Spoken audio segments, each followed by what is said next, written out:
What effect does grief have on us, individually, collectively, if we never let it out? This is Jews Talk Racial Justice with April and Tracie, a weekly show hosted by April Baskin and Tracie Guy Decker. In a complex world, change takes courage. Wholehearted relationships can keep us accountable. There's this case in Baltimore, Keith Davis Jr. And I gotta be honest, I actually don't know all the details of Mr. Davis's situation, but I know that he's been tried multiple times for the same crime, which is supposed to be, that's like double jeopardy. It's specifically outlawed in our legal code. But they keep like somehow finding excuses to retry him. And there's a big campaign here that's been going on for years, Free Keith Davis Jr.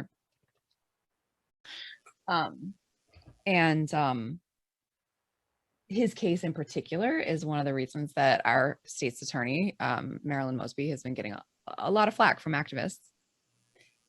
And last night, I came home from a friend's house and my husband was like— Am I correct to assume that this person is Black? He is indeed, yes. So is Marilyn Mosby, I should say, our state's attorney. Oh, what a comfort.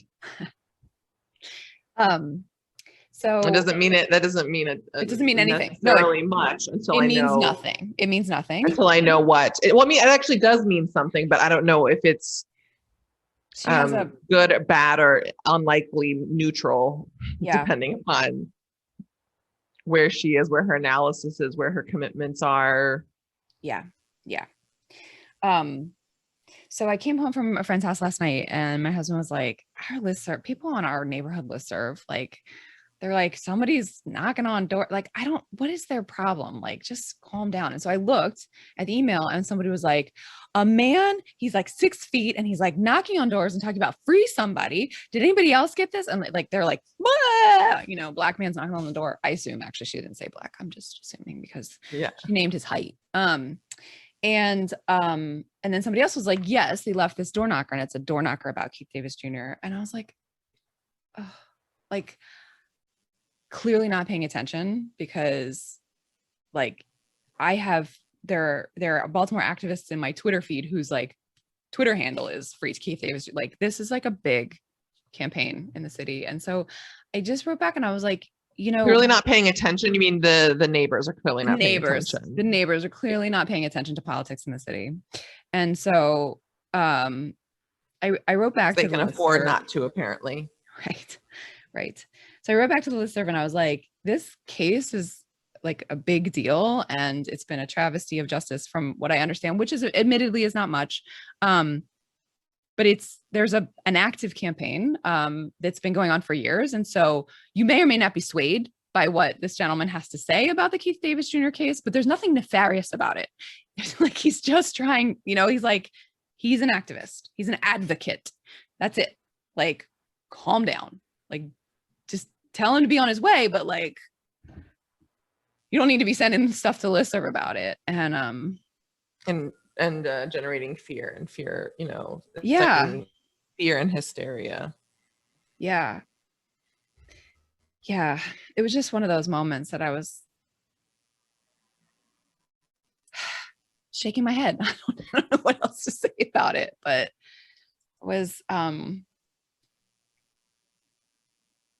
somehow remarkable to me. But then later my husband came back and he said, I saw your answer. Thank you for doing that. I'm glad. Like, he didn't know Keith Davis Jr. either. He didn't know the story, but like, he thought that he was glad that I did it in that way. That was just like, grounded and clarifying. Like, people come through all the time in the neighborhood with different advocacy things, like save the bees, save the pollinators, like knock on the doors or specific candidates. Yeah. I mean, it's a little in between campaign season, but it's starting to ramp up again. I mean, like, door knocking is a thing still. It's just. And thank God for that, lest we become completely isolated. Well, right. Yeah. Anyway, I don't have anything further. It was on my mind from last night. And in part, I think because I think I told you on even on the show that I'm reading almost finished with "We do this till we free us," and Kaba talks about campaigns like this for individual people who are imprisoned, and talks about the sort of the balance between working to change the system while also working to improve the lives of specific individuals, and like finding that balance. And so that when I read her, so she in the book, she talks about a couple of specific campaigns she's been involved with. And as I was reading it, I was like, oh, this is like what some Baltimoreans are working on for Keith Davis Jr. So that also kind of resonated. And we've talked about that book on the show before that I was reading it. Anyway. So thank you for your clarity and insight and informing, validating those who listen, who care and are in the know, and informing those who care and were not in the know about these things. So thank you for that.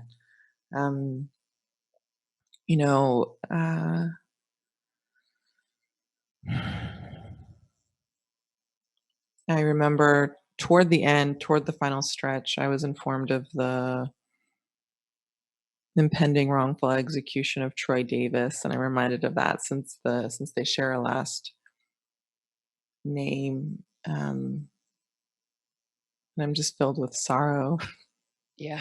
Also, I just attended a healing weekend workshop that focused on Black liberation, and so I've just come out of a weekend of taking time to enjoy each other's company and also really take a long, hard look at racism and specifically focus on a core oppressor divide and conquer strategy. And that such it's incredibly liberatory and healing for us to do the necessary healing work we need to do to continue to reach for each other through the dissonance, and get increasing healing as well as accountability and capacity to lead effectively. And specifically at this workshop, we zeroed in around the myriad of ways that oppression shows up in and among Black folk, and between each other and within ourselves. Some of the quotes, and I would get into that specifically, but I actually think I want to save that for specifically Black affinity spaces. You mean the internalized stuff? Yeah. I support that. That feels like a wise thing. Yeah. I think a lot of our listeners are amazing, and I would both love to be in conversation with them, and especially our Black listeners, but I'll save that for an affinity space because there may be also people who aren't friends who listen, and I don't want to share that. It's something that was said that really resonated for me, both with my Black identity as well as with my Jewish identity, was when the leader of this workshop said, "Self-hatred is our biggest obstacle to our freedom." She was speaking about it being a little over a year since the death of George Floyd, not to mention many, many others, but specifically lifting up his memory and what the loss of his life, the tragedy of that, and the way it galvanized a movement, and it shouldn't have had to. And she was taking time to talk with us about how we collectively together need to support each other in proactively making space to grieve George Floyd's death, to grieve the deaths of others as Black people, to grieve losses in our own families, in our own, with our own loved ones, losing our own loved ones. And she said, and it's just a quote I'm going to carry with me, not grieving your losses or not grieving losses makes you weak.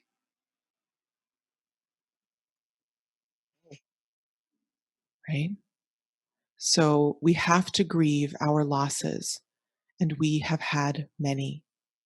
Oh, like for me as a Black Jewish woman, let alone as a Black Native Jewish woman, oh, it, oh, I could just start crying. I could just have a session right now. And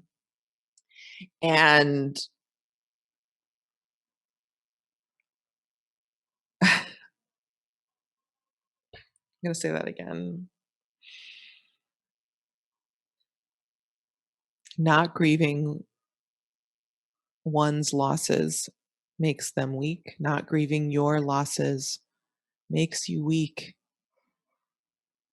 So we have to grieve our losses, and we have had many.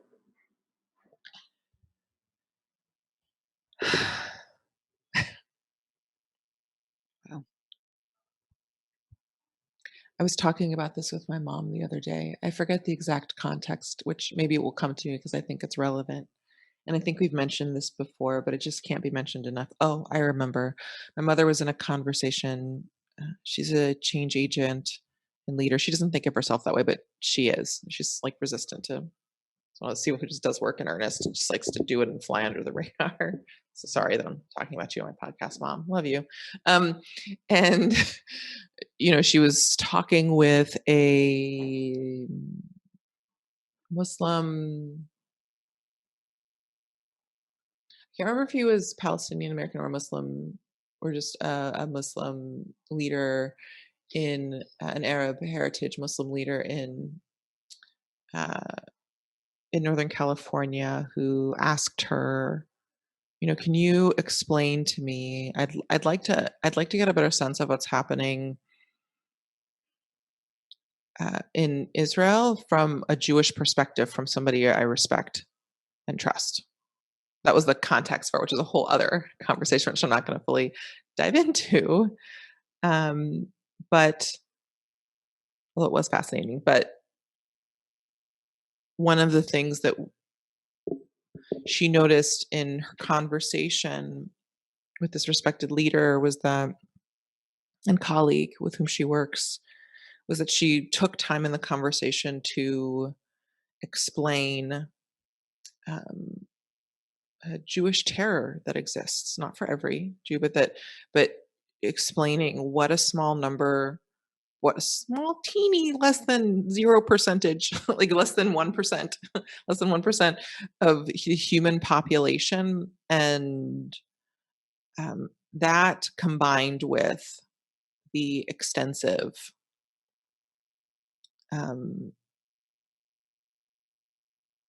anti-Semitism that I may reach out to my friends who facilitated a session on this that was really quite beautiful a couple of years ago, and but it's worth mentioning again. I think I might have mentioned it on the podcast before, where I think it was for the Jewish Social Justice Roundtable, and a group of leaders were using the large meeting room at the Pearlstone Retreat Center, and they put placards on the wall of incidents of anti-Semitism over history, and then starting in around the time that racism in the Americas picked up, they also would put either, I think it was above it or below it, placards about moments of racism, and asked the predominantly white Jewish room to practice going around and being present with these things. And then as the points of racism began to come up, to practice holding both, to see both, to not engage in competition, but to see it collectively, and to not allow themselves to engage in a process of separation in their mind or distancing, but to remain proximate with both things. And for me as a Jew of color, that I live that, like that's my whole life. So that wasn't the agitation, productive agitation for me of that exercise. What it was for me is that it's always been like footnoted around the narrative around all the different countries that Jews have been banished from. But I had never, let alone in a room and walking it, there were countries that I didn't, and I'm someone who is mildly, maybe not so mildly, obsessed with global Jewry. Okay. There were countries I didn't even know Jews had lived in, where Jews had been expelled and or murdered. Right. And so I'm getting way off track into a different thing, and I want to bring it back to this Black liberation piece. But all of that to say, Jews have, as a global people, have an immense amount to grieve, and different people from different parts of the world, depending upon their specific national origin or regional origin,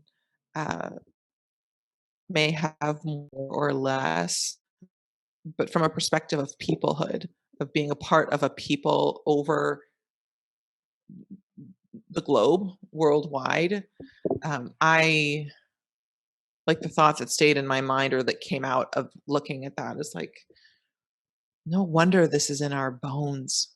Was my thought, like this, my identity as a human would have been very different if I knew just how many places my people had been hurt or hated.